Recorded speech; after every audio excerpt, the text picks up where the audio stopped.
Hello बच्चों, आज हम लोग पढ़ेंगे इलास्टिसिटी ऑफ डिमांड। अभी तक हम लोगों ने डिमांड को देखा था। डिमांड को देखने के लिए हम लोगों ने क्या क्या डिमांड होता है, उसके क्या क्या डिटर्मिनेंट्स हैं, क्या हमारा डिमांड फंक्शन होता है। फिर उसके बाद हम लोगों ने लॉ ऑफ डिमांड को देखा था, जिसमें हम लोगों ने डिमांड शेड्यूल और डिमांड कर्व के बारे में देखा था। उसके बाद जब उससे आगे बढ़े थे तो हम लोगों ने exceptions of law of demand देखा था। तो ये सारी चीज़ें हम लोगों ने लॉ के अंतर्गत पढ़ी थी। फिर उसके बाद एक्सपेंशन कॉन्ट्रैक्शन की बात करी थी हमने, शिफ्ट ऑफ डिमांड की बात करी थी। तो ये सारे काम हमारे कहाँ हुए थे बेटे? डिमांड के अंतर्गत। तो अब जो हमारा टॉपिक है वो है हमारा इलास्टिसिटी ऑफ डिमांड, मांग की लोच। इलास्टिसिटी होता क्या है? तो कहते हैं बेटा कि the degree of responsiveness to change in demand of main commodity due to change in price of main commodity, price of related goods और income of consumer, then that degree of change of responsiveness is known as elasticity of demand। कि अगर हमारे main commodity के demand के ऊपर कोई भी effect हो, अगर हमारे मेन कोमोडिटी के डिमांड के ऊपर कोई भी इफेक्ट हो, चाहे वो प्राइस ऑफ मेन कोमोडिटी के कारण हो, प्राइस ऑफ रिलेटेड गुड्स के कारण हो या इनकम ऑफ कंज्यूमर के कारण हो, तो वो जितना भी प्रभाव पड़ेगा, जो उसका इफेक्ट होगा, वही हमारा क्या कहलाएगा बेटा? इलास्टिसिटी ऑफ डिमांड कहलाएगा। तो देखिए, हमने बोला या तो प्राइस के कारण होगा, या तो इनकम के कारण होगा, या तो प्राइस के कारण होगा, या तो इनकम के कारण होगा, या तो रिलेटेड गुड्स के कारण। तो इस तरीके से हम ये कह सकते हैं कि जो हमारी इलास्टिसिटी ऑफ डिमांड है वो तीन प्रकार की होती है। कितने तरीके की होती है इलास्टिसिटी ऑफ डिमांड? तीन तरीके की। प्राइस इलास्टिसिटी, क्रॉस इलास्टिसिटी और इनकम इलास्टिसिटी। तो कहता है कि जो भी हमारे डिमांड ऑफ मेन कोमोडिटी के अंतर्गत चेंजेज होगा, किसके कारण? प्राइस ऑफ मेन कोमोडिटी के कारण, प्राइस ऑफ रिलेटेड गुड्स के कारण और इनकम के कारण, तो वही हमारा क्या कहलाएगा बेटा? इलास्टिसिटी ऑफ डिमांड के नाम से। तो there are three types of elasticity. Elasticity normally कितने तरीके की? तीन तरह के। प्राइस इलास्टिसिटी, इनकम इलास्टिसिटी और क्रॉस इलास्टिसिटी। अगर बेटे हम प्राइस इलास्टिसिटी की बात करें तो इसमें नॉर्मली हम कहते हैं कि अगर प्राइस ऑफ मेन कोमोडिटी में चेंज होने के कारण, अगर प्राइस ऑफ मेन कोमोडिटी में चेंज होने के कारण डिमांड ऑफ मेन कोमोडिटी पे कोई भी इफेक्ट पड़ा है, तो वो जितना भी इफेक्ट पड़ेगा वही हमारा क्या कहलाएगा बेटा? Price elasticity of demand. उसी तरीके से अगर इनकम इलास्टिसिटी की बात करेंगे तो इनकम के कारण जो भी हमारा प्रभाव पड़ेगा डिमांड ऑफ मेन कोमोडिटी पे, वो हमारा क्या कहलाएगा? इनकम इलास्टिसिटी के नाम से जाना जाएगा। और अगर रिलेटेड गुड्स के कारण कोई भी इफेक्ट होगा तो उसे हम लोग क्रॉस इलास्टिसिटी के नाम से जानेंगे, क्रॉस इलास्टिसिटी कहलाएगा। तो बेटा सबसे पहला हमारा प्राइस इलास्टिसिटी है। तो चलिए हम लोग प्राइस इलास्टिसिटी को कहता है it is measured as percentage change in quantity demanded divided by the percentage change in price. बेटा देखिए, सबसे पहले अगर मैं डेफिनेशन की बात करूं तो डेफिनेशन तो यही होगा कि जो भी डिमांड ऑफ मेन कमोडिटी में चेंज होगा due to price of main commodity के कारण, जो भी डिमांड ऑफ मेन कमोडिटी में चेंज होगा प्राइस ऑफ मेन कमोडिटी के कारण, तो वही हमारा क्या होगा बेटा? प्राइस इलास्टिसिटी के नाम से जाना जाएगा। अब जब हमारा प्राइस इलास्टिसिटी होगा तो इसको निकालने के तरीके अलग अलग होते हैं। इसको निकालने के तरीके अलग अलग होते हैं। जैसे परसेंटेज प्रोपोर्शनेट मेथड की बात करेंगे, आर्क और एवरेज मेथड की बात करेंगे, पॉइंट और ज्योमेट्रिक मेथड की बात करेंगे, टोटल आउटफ्लो और एक्सपेंडिचर की बात करेंगे। तो ये जो हमारी प्राइस इलास्टिसिटी है, इसको निकालने के चार तरीके होते हैं। जो भी हमारा प्राइस इलास्टिसिटी है, उस प्राइस इलास्टिसिटी को निकालने के चार तरीके होते हैं। परसेंटेज प्रोपोर्शनेट मेथड, आर्क और एवरेज मेथड, पॉइंट और ज्योमेट्रिक मेथड, टोटल आउटले और एक्सपेंडिचर मेथड। तो अभी मैं नॉर्मली ये लिख रहा हूं कि price elasticity equal to percentage change in quantity demanded due to percentage change in price. तो हम लोग इसको ऐसे लिख सकते हैं, percentage change in quantity due to percentage change in price. कि जो हमारे क्वांटिटी में परसेंटेज चेंज की बात करते हैं प्राइस के कारण, तो वही हमारी क्या हो जाएगी? प्राइस इलास्टिसिटी के नाम से जाना जाएगा, प्राइस इलास्टिसिटी कहलाएगा। जैसे कहता है as the price of X increase by 5% the end the demand falls by 8%। देखिए, अगर मान लीजिए एक्स का प्राइस जो है कितने से बढ़ रहा है? 5% से, लेकिन डिमांड कितने से कम हो गया? 8% से। तो बताइए इलास्टिसिटी क्या? देखो बेटे, प्राइस में 5% का ही चेंज है और डिमांड कितने 8% से, तो ज्यादा चेंजेस है ना बेटा। तो ज्यादा जहां पर चेंजेस होगा तो ये हमारा क्या हो जाएगा, मोर इलास्टिक। तो इसमें हम लोग देखेंगे तो 8% डिवाइड में 5% कितना हो रहा है बेटा, 1.6 के रेट से। तो हमारा जो प्राइस इलास्टिसिटी होगा वो क्या होगा, 1 से ज्यादा होगा, मोर इलास्टिक के रूप में होगा, मोर इलास्टिक के रूप में जाना जाएगा। तो कहता है कि याद रखिएगा जब भी हमारे पास प्राइस इलास्टिसिटी निकालना हो तो प्राइस इलास्टिसिटी निकालने का तरीका होता है कि जरूरी नहीं है कि हर बार आपको परसेंटेज गिवन होगा। तो उसमें होता है price elasticity is equal to change in quantity divide में initial quantity into original price divide में चेंज इन प्राइस, कि जो हमारा क्वांटिटी में बदला हुआ और जो हमारा ओरिजिनल क्वांटिटी है इनटू जो ओरिजिनल प्राइस है डिवाइड में चेंज इन प्राइस कर दें तो ये वही चीजें बताती है जो ऊपर हमने लिखा है कि percentage change in quantity divide में परसेंटेज चेंज इन प्राइस। तो याद रखिएगा। अब उसके बाद है कि सर अगर हम प्राइस और क्वांटिटी की बात करते हैं दोनों में नेगेटिव रिलेशन होता है, पर आपने यहां पर तो लिखा ही नहीं नेगेटिव है, आपने लिखा है पॉजिटिव है।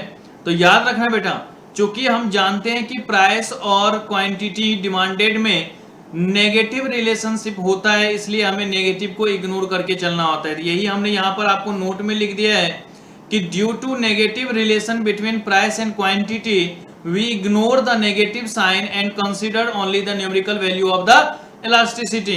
कि अगर चूंकि हम जानते हैं कि दोनों में नेगेटिव रिलेशन होता ही है तो इसलिए हमें वो दिखाने की जरूरत नहीं होती है, तो हम लोग नेगेटिव साइन को इग्नोर करके चलते हैं और उसकी जगह पे सिर्फ और सिर्फ जो उसका न्यूमेरिकल वैल्यू है उस न्यूमेरिकल वैल्यू को हम लोग रिप्रेजेंट करते हैं, उस न्यूमेरिकल वैल्यू को यहाँ पर लिखते हैं।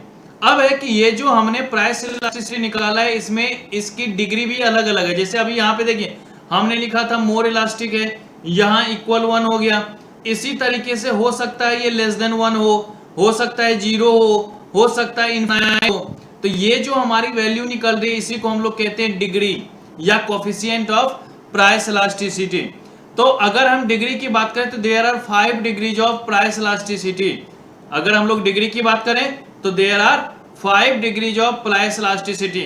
सबसे पहला लिखा है हम लोगों ने बेटा E is equal to infinite, कि अगर इलास्टिसिटी की वैल्यू इन्फिनाइट हो तो इसको हम लोग कहते हैं परफेक्टली इलास्टिक। इसको क्या कहेंगे हम लोग, परफेक्टली इलास्टिक। कहता है it is a situation in which demand of a commodity continuously changes. गौर से देखिएगा कि जो भी डिमांड है वो डिमांड तो कंटिन्यूअसली बढ़ेगा without any change in price, कि कीमत में कोई बदलाव नहीं, लेकिन क्वांटिटी अगर हमारा चेंज हो रहा है तो वहां पर हमेशा इलास्टिसिटी क्या होगा बेटे, इनफिनाइट होगा।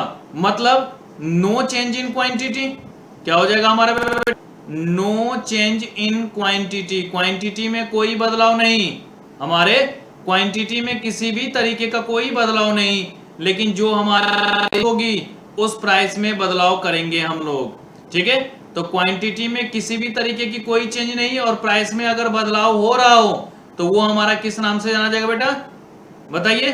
तो no change in quantity, no change in quantity और चेंज इन प्राइस।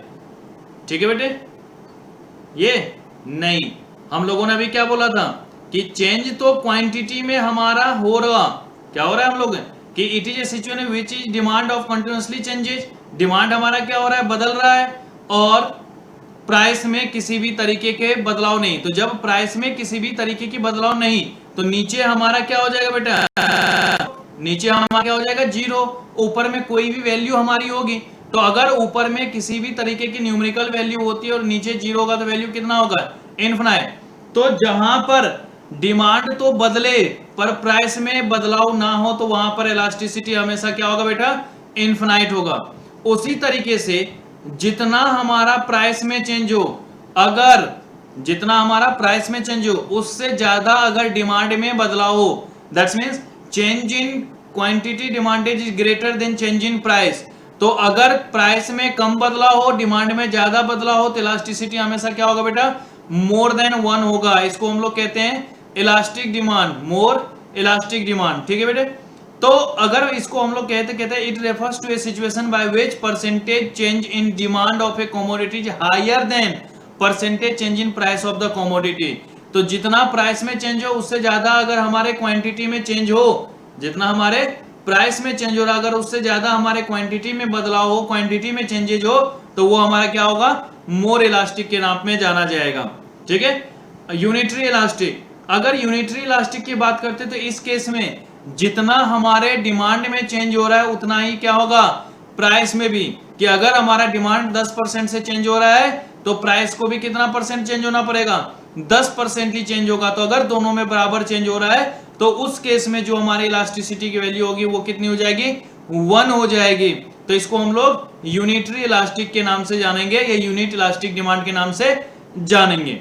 उसी तरीके से अगर डिमांड में कम चेंज हो और प्राइस में ज्यादा बदलाव हो, अगर डिमांड में कम चेंज हो और प्राइस में ज्यादा बदलाव हो, तो उस केस में जो इलास्टिसिटी की वैल्यू होगी वो इलास्टिसिटी की वैल्यू जो है बेटा 1 से कम होगा। तो इसलिए इसको हम लोग कहते हैं लेस इलास्टिक डिमांड कर या इनइलास्टिक डिमांड कर। फिर उसके बाद बात होती है परफेक्टली इनइलास्टिक। बेटा याद रखना इस केस में प्राइस में तो चेंज होगा पर क्वांटिटी में किसी भी तरीके का कोई बदलाव नहीं होगा। इस केस में क्या होगा कि प्राइस में तो चेंज होगा लेकिन क्वांटिटी में किसी भी तरीके का कोई बदलाव नहीं होगा। अगर कभी प्राइस 5 था और हम 20 यूनिट का डिमांड कर रहे हैं, अभी भी जो है हमारा डिमांड 20 ही है जबकि प्राइस हमारा 6 हो गया, तो देख रहे हैं कि प्राइस तो हमारा चेंज हो गया पर डिमांड में किसी भी तरीके की बदलाव नहीं होगी। तो अगर इस केस में हम देखें तो जो हमारे इलास्टिसिटी की वैल्यू होगी वो 0 हो जाएगी, कि अगर प्राइस में बदलाव हो लेकिन डिमांड में किसी भी तरीके का बदलाव नहीं हो तो इलास्टिसिटी क्या होगा बेटा, 0।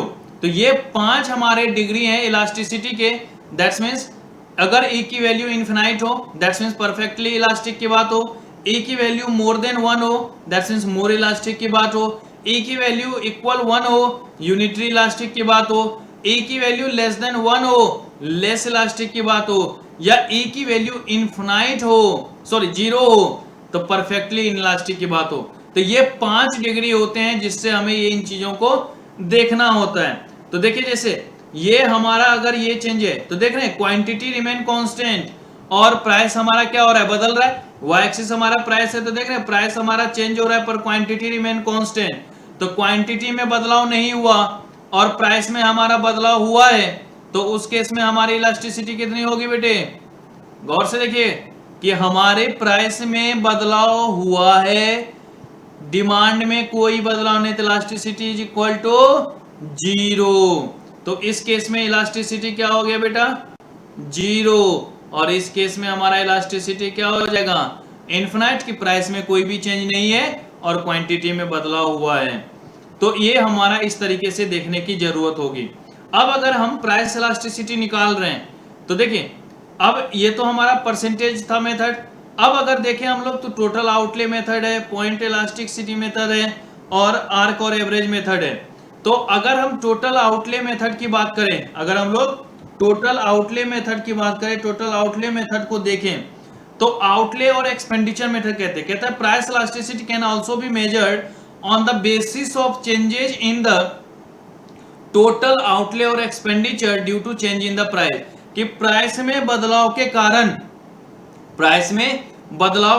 प्राइस में चेंज होने के कारण आपके एक्सपेंडिचर के ऊपर क्या इफेक्ट पड़ा है, इससे हम लोग कंपेयर करते हैं। तो यही हमारा क्या होता है, टोटल आउटले और एक्सपेंडिचर मेथड। तो टोटल आउटले और एक्सपेंडिचर मेथड के अनुसार हमारे पास 3 तरीके की डिग्री होती है इलास्टिसिटी की। अगर हम लोग टोटल आउटले और एक्सपेंडिचर मेथड को देखें तो टोटल आउटले और एक्सपेंडिचर मेथड में हमारे 3 तरीके की डिग्री की बात होगी जिससे हम लोग इलास्टिसिटी को फाइंड आउट कर पाएंगे। तो अगर हमारा 3 डिग्री है तो कौन कौन सा, या तो बेटे इलास्टिसिटी की वैल्यू इक्वल 1 हो सकती है दैट मींस यूनिटरी इलास्टिक हो सकता है, या तो वो मोर इलास्टिक हो सकता है, या तो वो लेस इलास्टिक हो सकता है। इसमें कभी भी 0 और इनफिनाइट की बात हम लोग नहीं करते हैं। अब है कि कब हमारा इलास्टिसिटी की वैल्यू 1 होगा, कब हमारा मोर देन 1 होगा और कब हमारा लेस देन होगा। तो पहले इसको हम टेबल के अनुसार समझते हैं, फिर हम बाद में ऊपर देखेंगे। देखिए बेटे हमने एक तरफ लिखा है टाइप्स, एक बगल लिखा है प्राइस का चेंज, एक तरफ हमने लिखा है कि एक्सपेंडिचर में चेंज, और ये जो प्राइस और एक्सपेंडिचर है इसके बीच में किस तरीके का संबंध हमारा स्थापित हो रहा है, किस तरीके का रिलेशन हमारा बन रहा है, उस चीज को भी हम लोग यहां पर देखते हैं। तो कहता है बेटा अगर मान लीजिए कि प्राइस हमारा इंक्रीज हो या डिक्रीज हो, एक्सपेंडिचर के ऊपर किसी भी तरीके का कोई इफेक्ट ना पड़े। जैसे अगर मान लीजिए कि हमारा पहले प्राइस था 5 और हम 20 यूनिट मंगाते थे, तो हमारा एक्सपेंडिचर कितना हो गया बेटे, बोलो 100 रुपए, क्योंकि अगर 5 के रेट से 20 यूनिट मंगाते थे तो कितना हो गया 100 रुपए। अब अगर मान लीजिए प्राइस घट के हो गई 4 और हम मंगाने लगे 25 यूनिट्स, एक्सपेंडिचर फिर भी कितना हो रहा है 100। तो चाहे प्राइस इंक्रीज हो चाहे डिक्रीज हो, अगर हमारे एक्सपेंडिचर के ऊपर किसी भी तरीके का कोई इफेक्ट नहीं हो, मतलब किसी भी तरीके का कोई चेंजेस ना हो, तो नहीं होगा, तो वहां कोई रिलेशन नहीं, तो इलास्टिसिटी क्या होगा बेटा 1। अगर प्राइस के बढ़ने से एक्सपेंडिचर बढ़ जाए या प्राइस के कम होने से एक्सपेंडिचर कम हो जाए, मतलब दोनों में किस तरीके का रिलेशन बेटा, पॉजिटिव रिलेशन। तो अगर कहीं भी पॉजिटिव रिलेशन हो प्राइस और एक्सपेंडिचर में, कि प्राइस बढ़ने से एक्सपेंडिचर बढ़े, प्राइस कम होने से एक्सपेंडिचर कम हो जाए, तो उस केस में जो हमारी इलास्टिसिटी होगी वो लेस इलास्टिक होगी। तो याद रखना कि अगर पॉजिटिव रिलेशन है तो इलास्टिसिटी लेस देन 1 होगा। तो अगर नेगेटिव रिलेशन हो, दैट्स मींस अगर प्राइस इंक्रीज हो तो एक्सपेंडिचर कम हो जाए, और अगर प्राइस कम हो और एक्सपेंडिचर अगर हमारा बढ़ जाए, तो अगर दोनों में नेगेटिव रिलेशन होता है, अगर प्राइस और एक्सपेंडिचर के बीच में नेगेटिव रिलेशन होता है, तो उस केस में इलास्टिसिटी हमारी क्या हो जाती है बेटे, मोर देन 1। इसी चीज को हमने ऊपर में रिप्रेजेंट किया है कि E is equal to 1 when as a result of change in price the total expenditure remains the same, that means constant, इसमें कोई भी बदलाव नहीं होगा। The commodity is said to have a unitary elastic demand। तो अगर किसी भी तरीके का कोई चेंज ना हो, किसी भी तरीके का कोई रिलेशन ना रहे, तो उस केस में हमारी इलास्टिसिटी कितनी हो जाएगी बेटे, 1 हो जाएगी, इलास्टिसिटी की वैल्यू 1 होगी। फिर उसके बाद लिखा कि when as a result a rise in price the total expenditure on the commodity falls, मतलब नेगेटिव रिलेशन की बात कर रहे हैं कि अगर प्राइस बढ़ा तो एक्सपेंडिचर क्या हो रहा है, कम, एंड वाइस वर्सा। उसी तरीके से अगर प्राइस कम हो तो एक्सपेंडिचर हमारा बढ़ जाए, तो क्या कहते हैं कि the commodity said to have more than unit elastic. क्यों, क्योंकि दोनों के बीच में रिलेशन आ रहा है, नेगेटिव रिलेशन। जहां पर नेगेटिव रिलेशन आ जाए वो हमारा क्या हो जाएगा बेटे, मोर इलास्टिक की बात होगी। फिर उसके बाद कहता है कि when as a result of a rise in price the total expenditure on the commodity rises, and as a result of a fall in the price the total expenditure falls. तो देखिए दोनों में कौन सा रिलेशन बता रहा है, हमारा पॉजिटिव बता रहा है बेटा, कि अगर एक के बढ़ने से दूसरा बढ़े, एक के कम होने से दूसरा कम हो जाए, तो अगर पॉजिटिव रिलेशन होगा तो वहां पर इलास्टिसिटी की वैल्यू क्या हो जाएगी बेटे, लेस देन 1। तो जो हमारा टोटल एक्सपेंडिचर है, जो हमारा क्या होगा टोटल एक्सपेंडिचर है, उसके माध्यम से हम लोग इसको पता कर पाए। अब होता यह है कि कभी कभी टोटल एक्सपेंडिचर को हम लोग टोटल रेवेन्यू के माध्यम से भी जानेंगे, टोटल एक्सपेंडिचर को टोटल रेवेन्यू के नाम से भी जानेंगे और टोटल रेवेन्यू के अनुसार भी करेंगे। तो यही कहता है कि sometimes total expenditure called total revenue. कहते हैं by this method we can only say whether a good is elastic और inelastic, we can not find out the exact coefficient of correlation, sorry elasticity. बेटा जिस तरीके से correlation coefficient में हमने आपको स्कैटर डायग्राम मेथड में बताया था कि हम लोग उसके नेचर को बता सकते हैं, उसके एग्जैक्ट वैल्यू को नहीं, उसी तरीके से यहां पर इलास्टिसिटी हम ये बता सकते हैं कि ये यूनिटरी इलास्टिक है, लेस इलास्टिक है, मोर इलास्टिक है।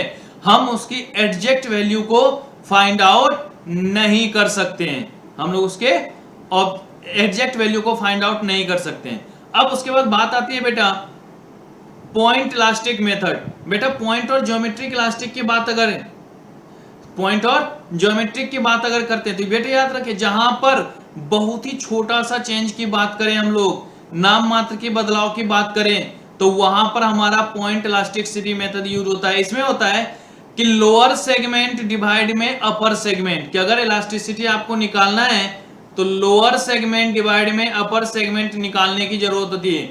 इसमें हम लोग डेरिवेटिव्स की बात करते हैं। कहता है in point elasticity we measures elasticity at a given point on a demand curve. Point elasticity makes use of derivative rather than finite changes in price and quantity. It may be defined as देखिए derivative हमने लगाया है या नहीं, quantity और price के साथ। तो जहां पे छोटा सा चेंज हो, बहुत ही नाम मात्र के लिए बदलाव हो, वहां पर हमारा पॉइंट और ज्योमेट्रिक मेथड यूज होता है। इसी को समझाने के लिए हम लोग इस तरीके से लिखते हैं कि लोअर सेगमेंट डिवाइड में अपर सेगमेंट। अब ये लोअर सेगमेंट और अपर सेगमेंट क्या होता है, तो आइए इसको हम लोग ग्राफ के माध्यम से समझते हैं, ग्राफ के माध्यम से देखते हैं। देखो बेटा, जहां तक ये हमारी बात होती है, ये एक हमारा डिमांड कर्व दे रखा है। अब इस डिमांड कर्व पे अलग अलग पॉइंट है, टी, एस, आर, एल और कैपिटल टी। तो इस तरीके से अगर हमारा मान लीजिए कि आपके पास दे रखा है, हमने यहाँ पे एस, आर और एल 3 पॉइंट निर्धारित कर दिया। अब देखिए जो हमारा सेगमेंट है, पहला सेगमेंट ये टी और एस के बीच में, फिर एस और आर के बीच में, आर और एल के बीच में, एल और टी के बीच में। तो ये जो सेगमेंट है, दैट मींस ये जो अलग अलग हिस्सा हम लोगों ने निकाल दिया है, इस माध्यम से हम लोग बता सकते हैं कि कहां पर क्या हमारी इलास्टिसिटी है। तो बेटा अगर मान लीजिए कि हम लोग टी पॉइंट पे निकाले, दैट जो एक्सिस हमारा वाई एक्सिस के ऊपर है, अगर हम लोग वहां पर इलास्टिसिटी फाइंड आउट करें तो उस केस में हमारा इलास्टिसिटी क्या हो जाएगा, लोअर सेगमेंट कितना, 1, 2, 3 और 4। तो लोअर सेगमेंट 4, अपर सेगमेंट कितना बेटा, 0। लोअर सेगमेंट हमारा दे रखा है 4 और अपर सेगमेंट दे रखा है 0, तो कितनी वैल्यू होगी, इनफिनाइट। उसी तरीके से यहां पर दिया जाए तो क्या हो जाएगा बेटे, 3 डिवाइड में 1 बराबर कितना, 3, तो मोर देन 1। यहाँ पे क्या हो जाएगा, 2/2 कितना हो गया, 1। यहाँ क्या हो गया, 1/3, तो 0.33 लेस देन 1। और यहाँ पे क्या हो जाएगा, 0/5 इज इक्वल टू 0। तो जो हमारा पॉइंट और ज्योमेट्रिक मेथड होता है, उस केस में क्या करते हैं कि एक जो डिमांड कर्व है, उस डिमांड कर्व के ऊपर जो पॉइंट दे रखा है, उसके माध्यम से हम लोग उसको कंपेयर कर सकते हैं, उस मेथड से हम लोग फाइंड आउट कर सकते हैं, उसी मेथड से हम लोग यहाँ पर निकाल सकते हैं पॉइंट और ज्योमेट्रिक मेथड को। फिर उसके बाद बात आती है बेटे आर्क और एवरेज मेथड। आर्क और एवरेज मेथड दिया गया था बेटा प्रोफेसर एल्फ्रेड मार्शल के द्वारा। कहता है when the price changes is somewhat larger and we have to measure elasticity over an arc on the demand curve say between A and B in figure। देखिए ये जो हमारा दे रखा है, अब मान लीजिए ये A और D हमारा दे रखा है डिमांड कर्व, ये जो हमारा कर्व बना, तो यहां से यहां जो हम देख रहे हैं ना बेटा, यहां पर मिला रहे हैं, तो ये जो हमारा चाप बनेगा यही हमारा क्या कहलाएगा बेटा, आर्क इलास्टिसिटी के नाम से जाना जाएगा। ये जो हमारा बन रहा है यही हमारा क्या होगा, आर्क इलास्टिसिटी के नाम से जाना जाएगा। तो जब भी आर्क और एवरेज मेथड से हम लोग निकालते हैं तो जो हमारा इलास्टिसिटी का फॉर्मूला होता है वो क्या होता है, देखिए चेंज इन क्वांटिटी डिवाइड में change in price into average price divide में एवरेज क्वांटिटी। अब इस केस में क्या हो रहा है, ये 2 से 2 तो हमारा खत्म हो जाएगा, जो ये हमारा 2 दे रखा है और ये हमारा नीचे भी 2 दे रखा है, वो 2 से 2 तो खत्म हो जाएगा। तो हम लोग इसको क्या लिख सकते हैं, चेंज इन क्वांटिटी डिवाइड में change in price into sum of price divide में सम ऑफ क्वांटिटी के रूप में इसको लिखा जा सकता है। तो यहाँ पे देखिए हमारा 2 से 2 खत्म हो जाएगा।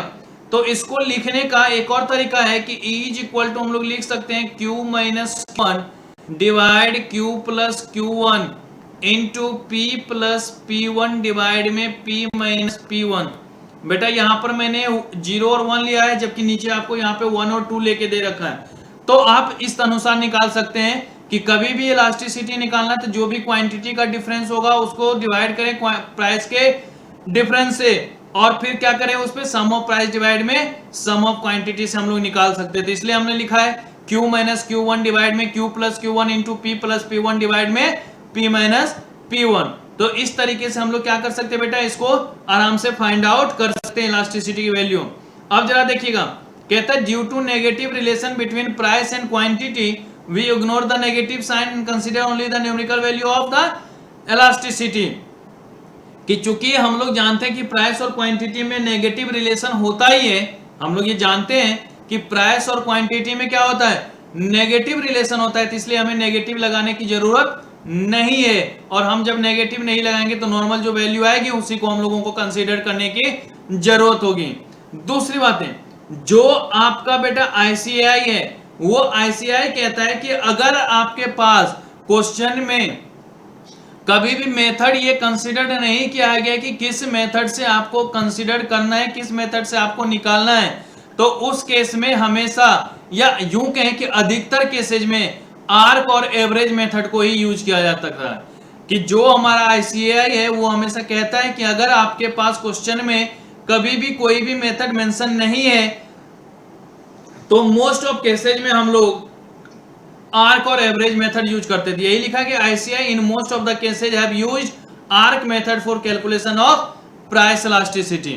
तो ये तो हमारी कहानी है बेटे किसकी, प्राइस इलास्टिसिटी। अब है कि हमारे कुछ ऐसे फैक्टर्स हैं जो हमारे डिमांड को इफेक्ट करते हैं। तो फैक्टर्स जो है वो हमारे इलास्टिसिटी को कैसे इफेक्ट करता है उस चीज की बात। तो बेटा देखिए, अगर अवेलेबिलिटी ऑफ सब्स्टिट्यूट्स है, अगर अवेलेबिलिटी ऑफ सब्स्टिट्यूट्स है तो उसका भी इफेक्ट हमारे किस पर होगा बेटा, इलास्टिसिटी के ऊपर हमारा होगा। याद रखिएगा कि अवेलेबिलिटी ऑफ सब्स्टिट्यूट्स के कारण भी हमारे, अगर अवेलेबिलिटी ऑफ सब्स्टिट्यूट्स की बात करें, अवेलेबिलिटी ऑफ सब्स्टिट्यूट्स की बात करते हैं हम लोग, तो जो हमारा अवेलेबिलिटी ऑफ सब्स्टिट्यूट्स है, जो हमारा अवेलेबिलिटी ऑफ सब्स्टिट्यूट्स है, तो उसके कारण हमारे डिमांड के ऊपर इफेक्ट होगा। कहता है if commodities have more close substitutes have more elastic demand and if commodities has less substitutes have inelastic demand. बेटा गौर देखिए, अगर हमारे पास ज्यादा सब्स्टिट्यूट्स है तो हम क्या बोलेंगे, ये पसंद नहीं तो मैं दूसरा ले लूंगा, तीसरा ले लूंगा, चौथा, मतलब हमारी इलास्टिसिटी ज्यादा होगी।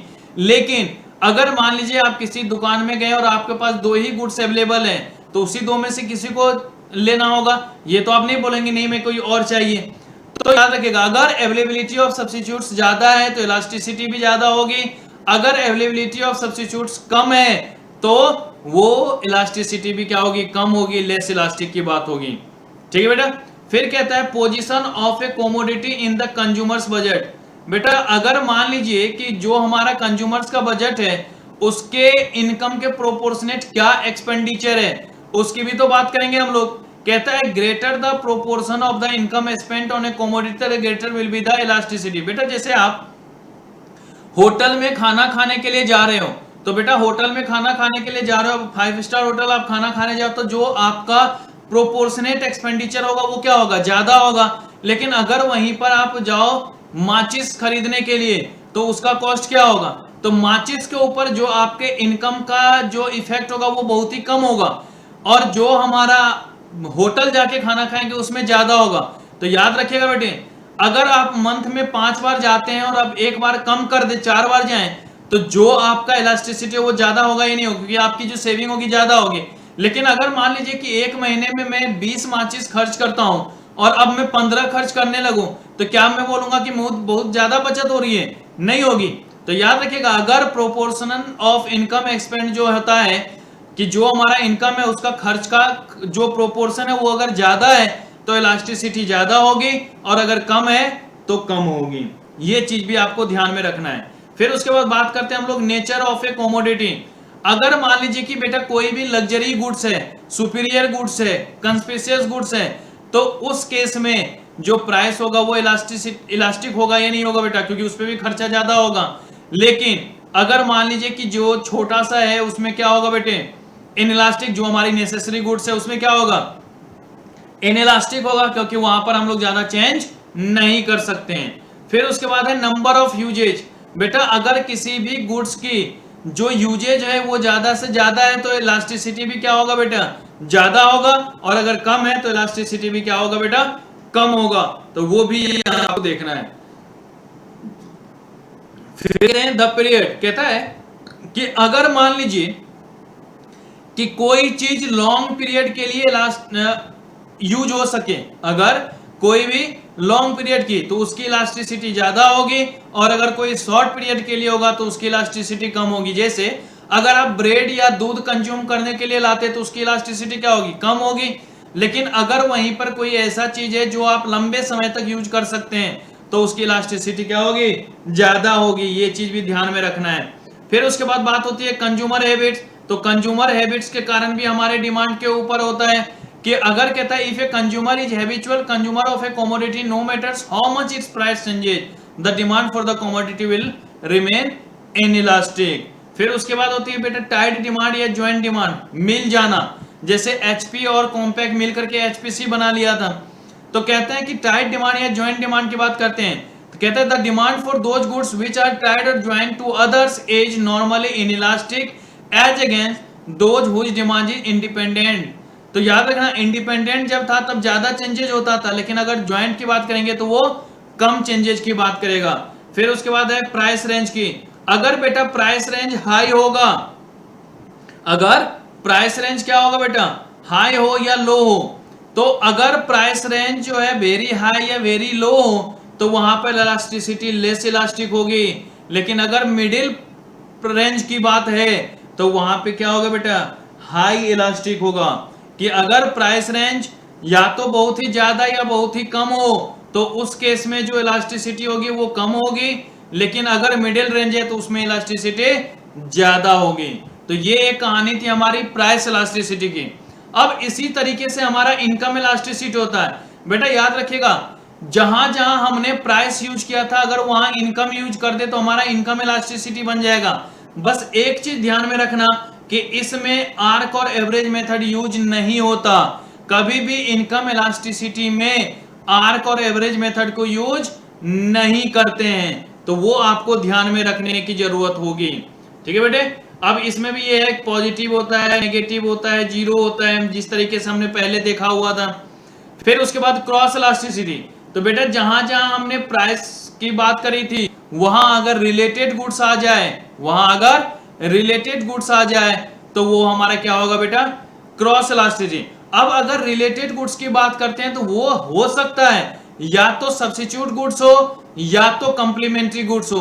अब हम कब पता करेंगे कि वो सब्स्टिट्यूट है या कॉम्प्लीमेंट्री है? कहता है अगर सब्स्टिट्यूट गुड्स की बात करें, कहता है in case of substitute goods there is positive relation so positive cross elasticity found. कि अगर पॉजिटिव रिलेशन की बात आएगी तो इस केस में ये जीरो से लेकर के प्लस इन्फिनाइट के बीच की बात होगी, और अगर वही कंप्लीमेंट्री वाली होगी तो दोनों में नेगेटिव रिलेशन को शो करेगा।